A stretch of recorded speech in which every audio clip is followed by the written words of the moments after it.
आम्हाला कोरिओग्राफी करताना सगळ्यात मोठा आणि मेन टास्क होता थंडीचा. लाईक आम्ही जिथं शूट करणार होतो ते खडकवासला लोकेशन होती. खडकवासलापासून काहीतरी 20 किलोमीटर आतमध्ये, जे आमचे DOP सर आणि आर्ट डिरेक्टरने सिलेक्ट केली होती. खूप कडाक्याची थंडी, म्हणजे भयंकर. जेव्हा आम्ही सॉन्ग ऐकलं तेव्हा तो एक साऊथ पॅटर्नचा सॉन्ग होता. सो राहुल दादाचं थॉट होतं काहीतरी युनिक आणि काहीतरी वेगळं जे लोकांना आवडायला पाहिजे, तसं आपण काहीतरी कोरिओग्राफ करूया. राहुल दादाने प्रॉपर तशी कोरिओग्राफी तयार केली होती.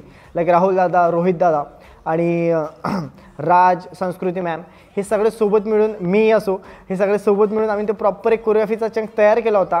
आणि आम्हाला असं अपेक्षित होतं की त्या प्रकारेच एक व्हिज्युअल एक तयार झाला पाहिजे, की तो टच आला पाहिजे एक साऊथचा. त्यानुसार तर तिथे थंडी खूप भयानक होती आणि आम्हाला असं होतं की डान्सर्स नाचणार का त्या लेवलला. आणि परत जे स्टार कास्ट येणार आहे ते पण प्रॉपर ते एनर्जी त्यांची कंटिन्यू राहणार का. तर तो एक खूप मोठा टास्क होता.